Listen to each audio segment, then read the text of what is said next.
ज्ञान के सार में आपका स्वागत है। आचार्य वात्स्यायन रचित कामसूत्र भारतीय ज्ञान संपदा की एक ऐसी अनमोल और अनूठी विरासत है जिसकी प्रासंगिकता और उपयोगिता इसके सृजन के शताब्दियों बाद भी बनी हुई है। इसकी रचना कब हुई, इस बारे में अनेक विद्वानों ने अलग अलग राय व्यक्त की है। इसे लेकर जो मत प्रचलित हैं, उनके अनुसार यह ग्रंथ 1.5 से 2,500 साल पहले रचा गया हो सकता है। रोचक बात यह है कि कामसूत्र स्वयं में कोई मूल ग्रंथ नहीं है, बल्कि ब्रह्मा जी द्वारा धर्म, अर्थ और काम के नियमन और व्यवस्था के लिए तैयार किए गए संविधान के काम वाले हिस्से का संक्षिप्त रूप है। कामसूत्र एक ऐसी रचना है जिसने साहित्य, कला, संस्कृति आदि में अनेक महान वकालजयी कृतियों के सृजन को प्रेरणा दी है। राजस्थानी कलम में रचित अनेक चित्र, खजुराहो के विश्व प्रसिद्ध मूर्तिशिल्प अनेक रीतिकालीन कवियों की काव्य रचनाओं का प्रेरणा स्रोत रहा है। आचार्य वात्स्यायन रचित कामसूत्र। बेशक हम में से बहुत सारे लोगों ने कामसूत्र नहीं पढ़ा होगा, लेकिन शायद ही ऐसा कोई हो जिसे इसके बारे में पता न हो। वैसे ज्यादा संभावना यही है कि हमारी यह जानकारी बहुत सीमित और एकांगी हो। कामसूत्र को अधिकतर लोग एक सेक्स मैनुअल के रूप में देखते हैं, जिसका उद्देश्य लोगों को उनके यौन संबंधों को बेहतर बनाने की शिक्षा देना है। लेकिन वास्तविकता इसके एकदम विपरीत है। सच तो यह है कि वात्स्यायन रचित कामसूत्र के 7 भागों में से सिर्फ एक सांप्रयोगिकम ही ऐसा है जो सहवास या यौन संबंधों पर केंद्रित है। लगभग 80% कामसूत्र प्रेम, भावनाओं, रागानुराग, परस्पर व्यवहार, सामाजिक मनोवैज्ञानिक दृष्टिकोण और काम की व्याख्या जैसी बातों पर आधारित है।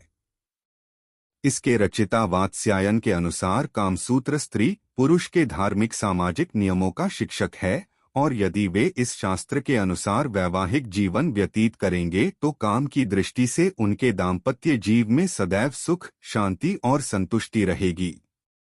आइए जानें कि आखिर कामसूत्र में ऐसा क्या है जो इसे इतना लोकप्रिय और महत्वपूर्ण बनाया हुआ है।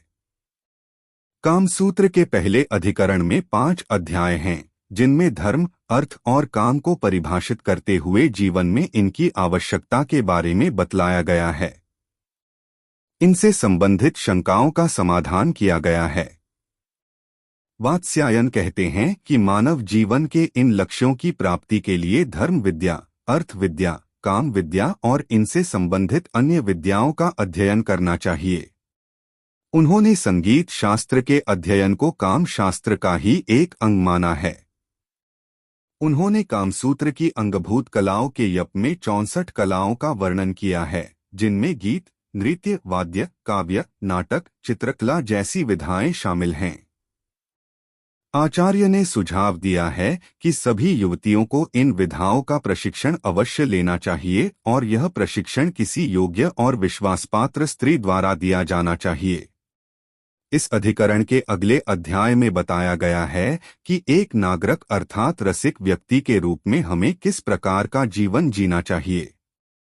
हमारी दिनचर्या, भवन और उसके अंदर का सामान और साज सज्जा, रहन सहन, खानपान आदि किस प्रकार का होना चाहिए। इसके अतिरिक्त इसमें विभिन्न अवसरों पर की जाने वाली क्रीड़ाओं और उत्सवों पर प्रकाश डाला गया है, जो स्त्री पुरुषों को एक दूसरे के संपर्क में लाने में महत्वपूर्ण भूमिका निभाते हैं। पहले अधिकरण का 5वां और अंतिम अध्याय नायक नायिका के सहायकों और दूत-दूतियों के कर्तव्यों के बारे में बताता है और नायिकाओं का वर्गीकरण करता है। आचार्य के अनुसार नायिकाएं 3 प्रकार की होती हैं: कन्या, पुनर्भू अर्थात पुनर्विवाहिता और वेश्या। इन 3 प्रकारों में अनेक उप प्रकार हैं। जैसे कि कन्या के 2 प्रकार हैं, पुत्रदा और सुखदा, यानी पुत्र देने वाली और सुख देने वाली। आचार्य वात्स्यायन का मत है कि संतानोत्पत्ति के उद्देश्य से सहवास सिर्फ अपनी ही जाति या वर्ण की कन्या के साथ किया जाना चाहिए, जबकि यौन सुख प्राप्त करने के लिए इस प्रकार की कोई बाध्यता नहीं है। वेश्याओं को अधम नायकों के उपयोग में आने वाली अधम नायिका मानने वाले वात्स्यायन ने न तो इनके साथ सहवास का समर्थन किया है और न ही इसका निषेध किया है। उन्होंने इन्हें असाधारण स्त्री मानते हुए समाज में इनकी उपयोगिता और महत्व को स्वीकार किया है। इन पर वैश्विक नाम के स्वतंत्र अधिकरण की रचना की है।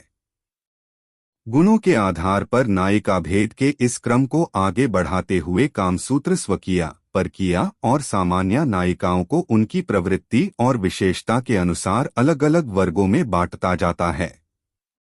अंत में हम पाते हैं कि नायिकाओं के कुल 384 भेद होते हैं।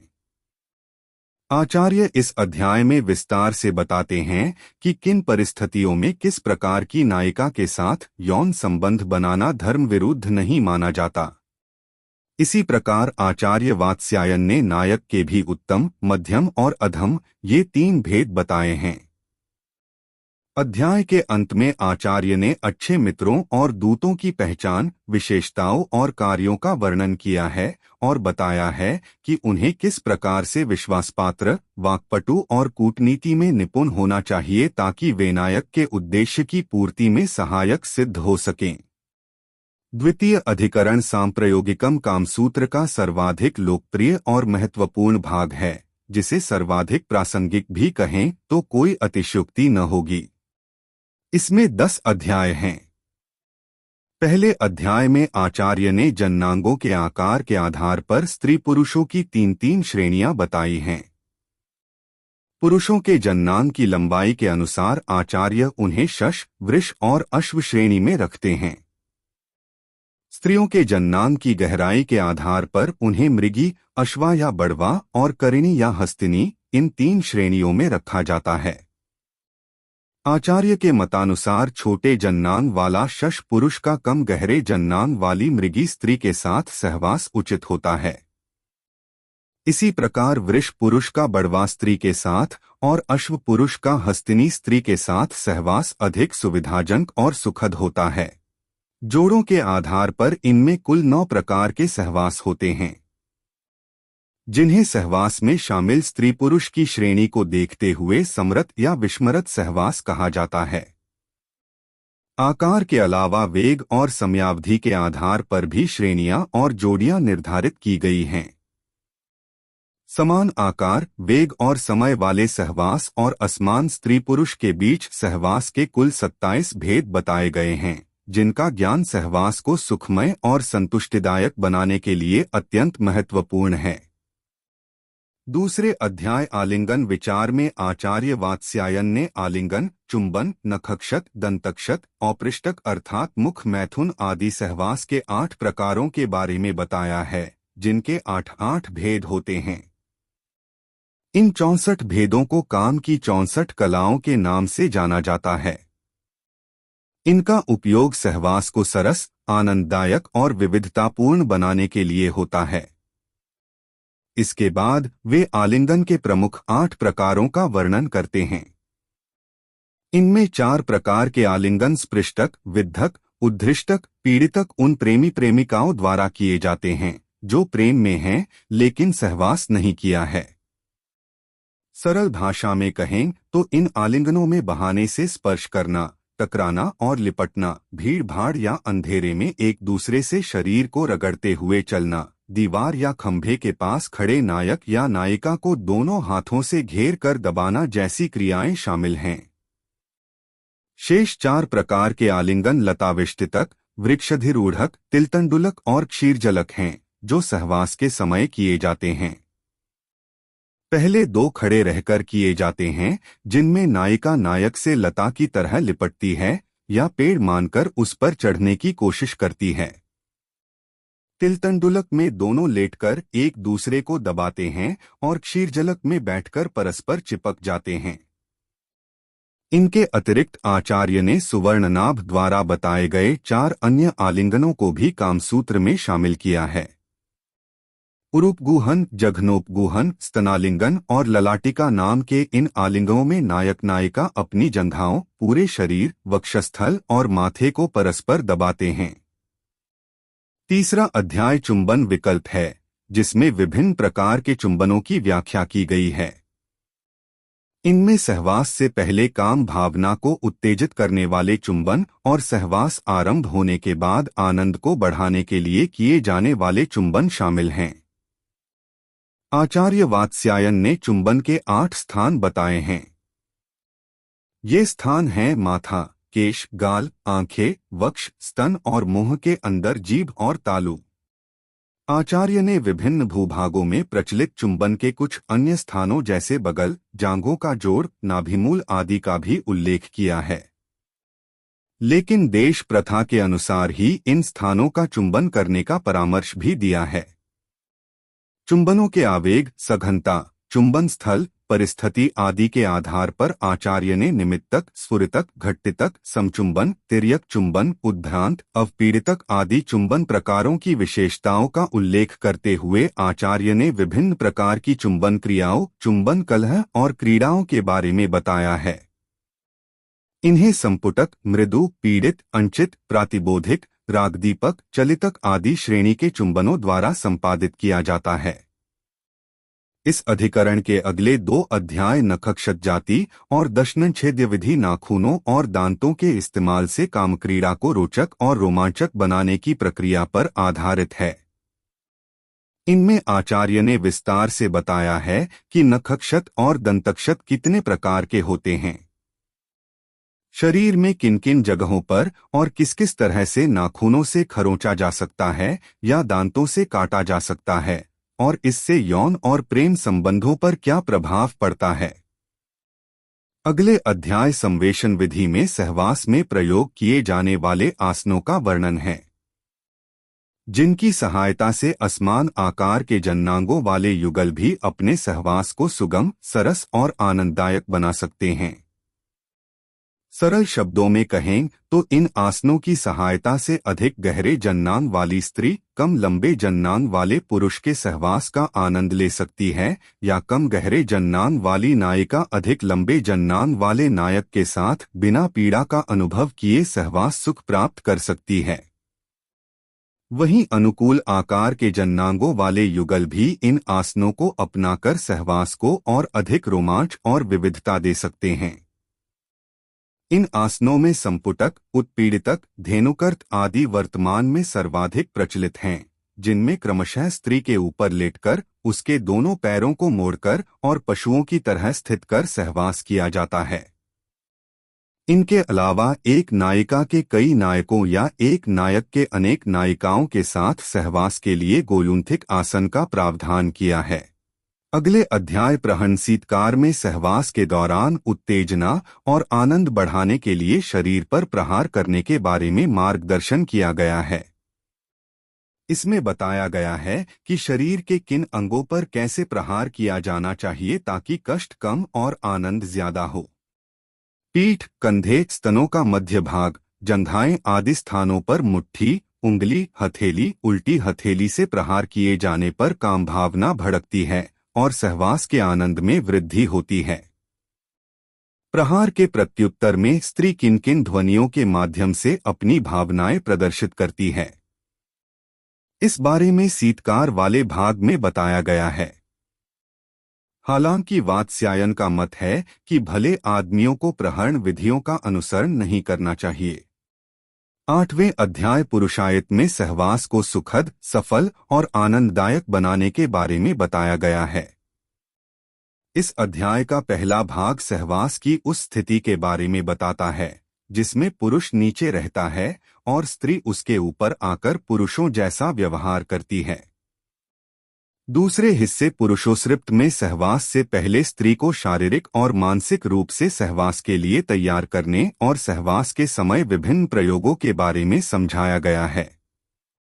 अगला अध्याय औपृष्ठक अर्थात मुख मैथुन है। इसमें जननांग और मुंह के संपर्क व निकटता के आधार पर मुख मैथुन के 8 प्रकारों के बारे में बताया है। यद्यपि इसे अनुचित मानते हुए आचार्य का परामर्श है कि किन्नरों और वेश्याओं के साथ मुख मैथुन कर सकते हैं, लेकिन उनके मुख का चुंबन नहीं करना चाहिए। इसमें स्त्री पुरुष, पुरुष पुरुष, स्त्री स्त्री और एक ही समय स्त्री पुरुष के परस्पर मुख मैथुन के बारे में भी प्रकाश डाला गया है। इस अधिकरण के अंतिम अध्याय रतारंभावसानिक और प्रणय कलह में सहवास से पहले और सहवास के बाद किए जाने वाले व्यवहार को लेकर सुझाव दिए गए हैं। इसके अलावा इसमें प्रेम बढ़ाने के लिए नायक नायिका के बीच होने वाले झूठ मूठ के कलह को लेकर भी मार्गदर्शन किया गया है। तीसरा अधिकरण कन्या संप्रयुक्तक 5 अध्यायों में बंटा हुआ है और विशुद्ध रूप से विवाह पूर्व, विवाह और विवाह के बाद के जीवन से संबंधित मार्गदर्शन और सुझाव देता है। पहले अध्याय में विवाह के 8 प्रकारों के बारे में बताते हुए कन्या के चयन और वर के चयन के दौरान बरती जाने वाली सावधानियों पर प्रकाश डाला गया है और समझाया गया है कि किस प्रकार के वर या कन्या से विवाह नहीं करना चाहिए और इससे क्या नुकसान हो सकते हैं। अधिकरण के अगले अध्याय में आचार्य वात्स्यायन समझाते हैं कि विवाह करके घर लाई गई कन्या के साथ पति का व्यवहार कैसा होना चाहिए, उनका आचरण, रहन सहन, आहार विहार कैसा हो। आचार्य का कथन है कि स्त्रियां फूल के समान कोमल होती हैं। उनके साथ जोर जबरदस्ती नहीं करनी चाहिए, वरना उन्हें सहवास से घृणा हो जाएगी। वह परामर्श देते हैं कि पति पत्नी पहले संयम बरतते हुए एक दूसरे का विश्वास जीतें और एक दूसरे को भली भांति जानने के बाद ही सहवास करें। उनका सुझाव है कि दोनों पहली 3 रातों तक सहवास से बचते हुए सिर्फ प्रेम करें, जिसमें स्पर्श, आलिंगन, मधुर और रुचिपूर्ण बातें आदि व्यवहार शामिल हैं। इस अधिकरण का तीसरा अध्याय उन पुरुषों का मार्गदर्शन करता है जो किसी अपात्रता या असमर्थता के कारण अपनी इच्छित कन्या से विवाह नहीं कर सकते। इसमें बताया गया है कि वे किस प्रकार पारंपरिक खेलों और उपहारों के द्वारा उनका हृदय जीत सकते हैं। अध्याय में यह भी समझाया गया है कि कन्याओं को इस प्रकार के प्रयासों पर किस तरह का व्यवहार करना चाहिए। चौथे अध्याय में इसी को और अधिक विस्तार देते हुए नायक और नायिकाओं को सुझाव दिए गए हैं कि वे किस प्रकार अपनी पसंद की कन्या या युवक के सामने अपने प्रेम को अभिव्यक्त करें और उनका सामीप्य सुख किस तरह प्राप्त करें। अंतिम अध्याय भी यही बताता है कि सभी परिस्थितियां प्रतिकूल होने पर भी नायक किस प्रकार नायिका से अपनी भेंट और विवाह सुनिश्चित कर सकता है। इस अध्याय में वात्स्यायन धर्मसम्मत न माने जाने वाले पैशाच, राक्षस, गांधर्व विवाह को ही सर्वश्रेष्ठ मानते हुए प्रथम 2 के साथ गांधर्व का भी सुझाव देते हैं, क्योंकि प्रथम 2 में अपहरण और बलात्कार शामिल होने के कारण उन्हें उचित नहीं माना जाता। चौथा अधिकरण भार्याधिकारिक, भार्या अर्थात पत्नियों पर केंद्रित है। इसमें बताया गया है कि कन्या का अपने पति के प्रति कैसा व्यवहार होना चाहिए। इसमें पत्नियों की 2 श्रेणियां बताई गई हैं। एक चारिणी यानी पति की एकमात्र पत्नी और सपत्निका अर्थात सौतों वाली पत्नी। सपत्निका श्रेणी की पत्नी ज्येष्ठा या कनिष्ठा हो सकती है। इसका अर्थ है प्रथम पत्नी या पुरुष के पुनर्विवाह के बाद पत्नी बनी स्त्री। एक चारिणी पत्नी के कर्तव्यों के बारे में वात्स्यायन ने काफी विस्तार से बताया है कि उसे अपने पति की किस प्रकार सेवा करनी चाहिए, उसकी सभी प्रकार की आवश्यकताओं को कैसे पूरा करना चाहिए, पति के मित्रों और परिवार वालों के सामने उसे कैसा व्यवहार करना चाहिए, पति को वह किस प्रकार प्रसन्न रखती सकती है। जब पति लंबे समय के लिए किसी दूसरे स्थान पर गया हो तब उसे क्या क्या सावधानियां बरतनी चाहिए। आचार्य ने सौतों वाली पत्नी को भी कई सुझाव दिए हैं, जिनका पालन कर वह अपने पति की सबसे अधिक प्रिय पत्नी बनी रह सकती है।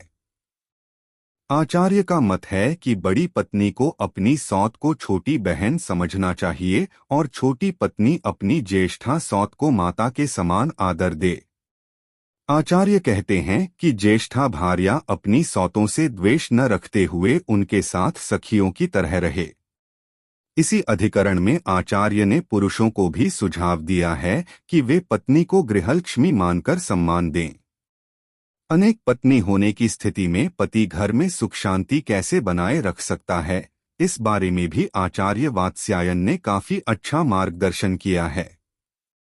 कामसूत्र का 5वां अधिकरण पारदारिक स्त्री के साथ समागम या सहवास के बारे में है। आचार्य पराई स्त्री के साथ समागम को उचित नहीं मानते, लेकिन उनका मत है कि विशेष परिस्थितियों में इस प्रकार के संबंध बनाए जा सकते हैं।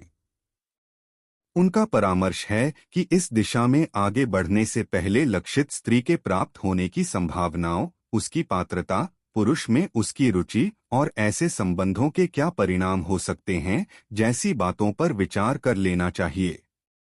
इसके बाद आचार्य उन कारणों का उल्लेख करते हैं जो परक्रिस्त्री के लिए ऐसे संबंध स्थापित करने में बाधक होते हैं, और वे बताते हैं कि प्रयासरत पुरुष किस प्रकार इन बाधाओं पर विजय पा सकता है। इसके बाद आचार्य वात्स्यायन नायिका की निकटता के अवसर उत्पन्न करने, वस्तुओं के आदान प्रदान, प्रशंसा, नायिका के बाहरी कामों में उसकी सहायता आदि से परिचय को प्रगाढ़ता प्रदान करने का परामर्श देते हैं। वे कहते हैं कि इसके बाद एकांत में नायिका के स्पर्श, चुंबन और आलिंगन के माध्यम से नायक उस स्त्री को प्राप्त कर सकता है। लेकिन आचार्य सावधान करते हैं कि पुरुष को कब और किस प्रकार की स्त्री से नहीं मिलना चाहिए। ऐसी स्त्रियों में शंकालु, डरपोक, पहरे में रहने वाली, साससुर के साथ रहने वाली स्त्रियां प्रमुख हैं। तीसरे अध्याय में ऐसी स्त्रियों का वर्णन किया गया है जो पुरुष से सहवास तो चाहती हैं, लेकिन किन्हीं कारणों से न तो इसमें कोई रुचि दिखाती हैं और न ही पुरुषों के प्रयासों को प्रोत्साहित करती हैं। आचार्य का सुझाव है कि पुरुष ऐसी धीर स्त्रियों की चेष्टाओं और मनोभावों का अध्ययन करे। इसमें सक्षम या स्पष्ट न होने पर वह किसी योग्य और विश्वसनीय दूती की सहायता ले सकता है।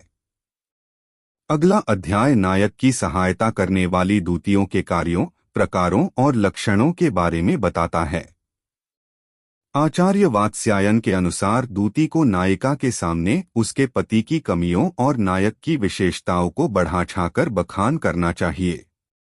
उसे प्रसिद्ध प्रेम कथाएं सुनाकर उसके मन में नायक से मिलन की इच्छा जगानी चाहिए। नायक द्वारा दिए गए संदेशों, उपहार आदि को उस तक पहुंचाना चाहिए। इस अधिकरण के अंतिम 2 अध्याय राजाओं और उनके अंतपुरों में रहने वाली रानियों पर केंद्रित हैं, जिनमें बताया गया है कि किन उपायों और सावधानियों से वे अपने जीवन, सम्मान और निजता की रक्षा करते हुए परक्रिस्त्री या परपुरुषों से सहवास कर अपनी यौनक्षुधा शांत कर सकते हैं। कामसूत्र का 6वां अधिकरण वैशिकम, वेश्याओं पर केंद्रित है। इसमें 6 अध्याय हैं। इनमें आचार्य ने विस्तार से बताया है कि वेश्याओं के सामान्य गुण क्या होते हैं, कर्तव्य क्या होते हैं, उन्हें किन स्थितियों में किस प्रकार के पुरुषों के साथ सहवास करना चाहिए या नहीं करना चाहिए, अपने प्रेमी के साथ उनका व्यवहार कैसा हो आदि। दूसरे अध्याय में वात्स्यायन ने ऐसी वेश्याओं का मार्गदर्शन किया है जो नायक से प्रेम करने लगती हैं। वह उन्हें एक चारिणी नायिका की तरह आचरण करने के लिए कहते हैं। चूंकि यौन संबंधों से धनार्जन उसकी जीविका का जरिया है, इसलिए उन्होंने ऐसे उपाय बताए हैं जिससे उसका आर्थिक नुकसान न हो। अगले अध्याय में इसी विषय को आगे बढ़ाते हुए आचार्य बताते हैं कि वेश्या किस प्रकार आवश्यकता बताकर, आर्थिक नुकसान का बहाना कर, उपहार की मांग करने आदि उपायों से नायक से अधिक धन प्राप्त कर सकती हैं। लेकिन आचार्य का यह भी मत है कि यदि नायक द्वारा स्वाभाविक रूप से दिया गया धन उसके लिए पर्याप्त है तो उसे उपायों से धन नहीं लेना चाहिए। साथ ही आचार्य ने यह भी कहा है कि यदि नायक किसी संकट में पड़ता है तो उसे भी उसकी यथासंभव सहायता करनी चाहिए। वात्यासन ने इस पर भी विस्तार से प्रकाश डाला है कि वह नायक के उससे विरक्त हो जाने पर भी किस प्रकार धन प्राप्त कर सकती है या नायक से स्वयं विरक्त होने पर उससे कैसे पीछा छुड़ा सकती है। चौथे अध्याय में वात्स्यायन ने उन उपायों पर चर्चा की है जिनकी सहायता से वेश्या अपने पुराने, अलग हो चुके नायक से फिर संबंध स्थापित कर सकती है। वह सावधान भी करते हैं कि निर्धन, कंजूस या अस्थिर मन वाले नायकों से फिर से संबंध स्थापित करना उचित नहीं है। 5वें अध्याय में आचार्य ने वेश्याओं की 3 श्रेणियां निर्धारित की हैं। एक समय में एक ही व्यक्ति से प्रेम करने वाली एक परिग्रहा, कई व्यक्तियों से प्रेम करने वाली अनेक परिग्रहा और बिना किसी से प्रेम किए सिर्फ देह व्यापार करने वाली अपरिग्रहा। इसमें उन्होंने तीनों ही प्रकार की वेश्याओं का यथोचित मार्गदर्शन किया है, जिनसे वे अधिकाधिक धन, आदर और प्रेम प्राप्त कर सकती हैं। अधिकरण का अंतिम अध्याय वेश्याओं के जीवन की समस्याओं, विशेषकर आर्थिक चुनौतियों पर विचार करता है। यह बताता है कि वे किन किन कारणों से इस प्रकार की कठिनाइयों में घिर सकती हैं या इन पर विजय पा सकती हैं। इसी अध्याय में वेश्याओं के परिचारिका, नटी, रूपाजीवा, गणिका आदि 9 भेद बताए गए हैं। कामसूत्र का अंतिम अधिकरण औपनिषदिक ऐसे टोटकों और नुस्खों के बारे में बताता है जिनसे रूप, यौवन, शक्ति, सौंदर्य, क्षमता आदि में वृद्धि की जा सकती है और अपने इच्छित पुरुष या स्त्री को वश में किया जा सकता है। आचार्य वात्स्यायन की इस अमर रचना के बारे में इतना विस्तार से जानने के बाद मन में यह प्रश्न उठना स्वाभाविक है कि लगभग 2 सहस्राब्दियों पहले रचित यह ग्रंथ आज के समय में कितना प्रासंगिक है। इस बारे में यही कहा जा सकता है कि जिस प्रकार हमारे जीवन में काम हमेशा से विद्यमान है, उसी प्रकार कामसूत्र भी निरंतर किसी न किसी रूप में प्रासंगिक रहा है और रहेगा। यह सच है कि इसमें ऐसी बहुत सी बातें हैं जिन्हें उस दौर में स्वाभाविक और उचित माना जाता था, लेकिन आज वे नैतिक, सामाजिक और वैधानिक दृष्टि से अस्वीकार्य घोषित की जा चुकी हैं। मगर इस सच से भी इनकार नहीं किया जा सकता कि जाने अनजाने हमारे यौन व्यवहार और काम संबंधी गतिविधियों में इस ग्रंथ की अधिकतर बातें नजर आ ही जाती हैं। ऐसा सामाजिक, शैक्षिक, पारिवारिक और शायद आनुवांशिक कारणों से भी हो सकता है, लेकिन हमारे अवचेतन में कामसूत्र एक शाश्वत सत्य के रूप में विद्यमान है। इसके अलावा एक और महत्वपूर्ण बात है जिसका जिक्र अप्रासंगिक नहीं होगा, वह ये कि आज बहुत सारी चीजें जिन्हें हम आधुनिकता और पाश्चात्य संस्कृति की देन मानते हैं, हमारे इस सैकड़ों साल पुराने ग्रंथ में मौजूद हैं।